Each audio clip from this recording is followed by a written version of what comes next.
So Lauren Boebert tweeted this, and then she got this response. Hey, common ground.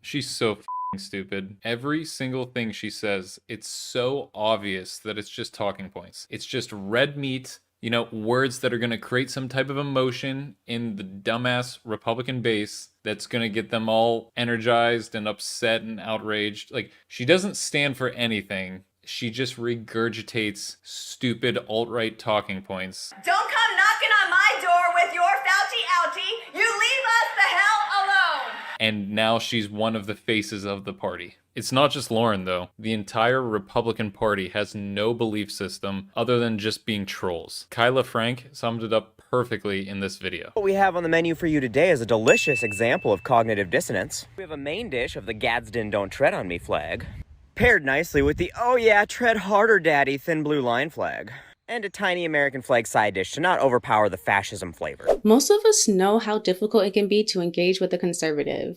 Besides being wrong about most social, economic, and political issues, they often contradict themselves, and it's hard to figure out where they really stand on issues. Disinformation, lack of comprehensive education, lack of diverse environments, closed-mindedness, these are all contributing factors. But this TikToker raised a really good point. I actually appreciate your comment here and the honesty more than you could ever realize, because it serves as an example of the foundation of right-wing politics, which is nothing beyond poking people, right, trying to harm people, and then getting off on their reactions, their fear, their anger, their emotion, right? So at least you didn't hit me with any BS about, God, morality, saving children, the unborn, because we all know you don't care, because it doesn't actually impact your life in any way whatsoever. So you can just virtue signal about a group that demands nothing from you and act like you're the good person that you're not. So remember to meet the media. Appreciate your honesty.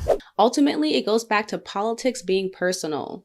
Instead of doing the hard work to unlearn and learn, to discover new things and be uncomfortable, conservatives would rather lose their rights and liberties, all to prove that they're right and we're wrong. There is something deeply disturbing about that. Seriously. How can we progress as a people in this nation if we keep playing tug of war with the people who want to take us back to the 50s? How can we make America great when they're consistently voting for politicians who don't vote with their interest in mind? High gas prices, Republicans voted for that. Baby formula shortages, Republicans voted for that. Lack of a living wage, Republicans voted for that. Top 10 states with the highest rates of poverty, all Republican states. The 10 least educated states, 8 out of 10 red states. States with the highest teen pregnancy rates, 9 out of 10 Republican. States with the lowest minimum wages, majority red states. And Jesus forgave, and what's so great about it, when Jesus was headed to the cross, when he was bearing his cross, think of every angel in heaven was so upset with us down here, what we were doing to the Holy One. They could have came down here and destroyed us all, and Jesus said, no, I got this. A man who rambles and is completely unfit to hold a Senate seat, Herschel Walker, in Georgia. And that's what I said. That is the ultimate price anyone can pay. Amen. And I remember after I left the hospital, Pastor Tony Evans is my pastor that was in Dallas, and he had me to speak in front of 1,500 ministers. And I told them, I said, I'm never going through anything my Holy Father hadn't gone through. And I said, if I have a mental problem, Jesus Christ must have a mental problem. Ah, yes, I can't be suffering, because if you think about it, Jesus was suffering too. It's a pivot, and it's wrong. And you wonder why Herschel Walker refuses to be interviewed and have a discussion on any other outlet, sans Fox News or Breitbart or The Blaze or any of the like. You wonder why his team is protecting him. You wonder why he only really takes meetings with donors behind closed doors that are closed to the media. You wonder why, don't you? They told me you have to suffer trauma to go through mental problems. I said, Jesus Christ was nailed to a cross. Is that not a lot of trauma? Look, it certainly is, okay? But it does not excuse this. He got a gun, and he put it to my temple. Put the gun right to your temple? Mm-hmm. And what did he say? I'm gonna blow your effing brains out. In your book, you write, the visceral enjoyment I'd get from seeing the small entry wound and spray of brain tissue and blood, like a 4th of July firework. Right. You got into a position where you were really about to commit murder. Well, I don't know whether you're going to commit murder, but the thing is, I'm not going to shy away from violence. But did you want to kill that guy? Oh, yeah, I did want to kill him. He tells the story that he was on the edge of wanting to kill someone. Oh, yeah. Religion should not excuse Walker's lack of care for his kids, with which his own campaign cannot trust him to be honest, as they admit to the media on condition of anonymity that he lies to them repeatedly. When he criticized Stacey Abrams for saying Republicans in the Georgia legislature have failed the Peach State, Walker told her to go somewhere else, adding, "Why don't you leave? Go to another. There's 51 more other states that you can go to?" Dude thinks there's 52 states?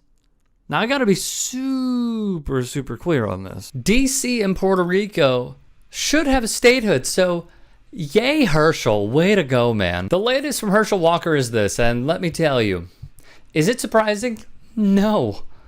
But his reasoning, well, you be the judge. The former standout at the University of Georgia in football declined to debate current Senator Raphael Warnock, saying, quote, "I'm not going to respond to anything because, that's not a debate, and you know that. You've got people that are contributors to his campaign, and it's in this room that only 2 people gonna see it on a Sunday night, I think. NFL football. I am giving you an opportunity to be statewide so everybody can see what it is, see the contrast between the two of us. I don't know how you can ask for anything better." Liar.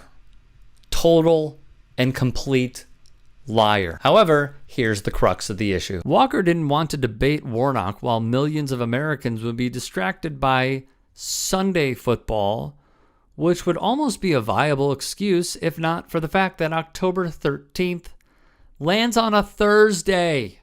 As for Walker's claims that only 2 people will see it, the debate will have a live audience and will be broadcast by 11 Alive, Georgia Public Broadcasting, The Telegraph. In short, what does this mean? He's buying time, of course. BET reports that Warnock, who defeated former Senator Kelly Loeffler in 2020, agreed to the October 13th debate in June. Walker's campaign also received the invitation in June but did not respond until he declined the invitation. Walker explained his reason for not accepting the invitation, saying Sunday Night Football would keep people away from the debate, and by Sunday, he really means Monday. Additionally, the Atlanta Falcons are scheduled to play a 1 p.m. game on October 13th, meaning the game would be over hours before the debate. News 1's Zach Lindley wrote, "As usual, Walker is just kind of fumbling around with words and non sequiturs and calling it an explanation. The fact that he just threw out a wild guess as to what day of the week the debate falls on shows that either he just made an on-the-spot excuse or he's just not crafty enough to understand that people literally have calendar apps right on their phones. Either way, this might give us some insight into why Walker has been so shy about appearing for debates."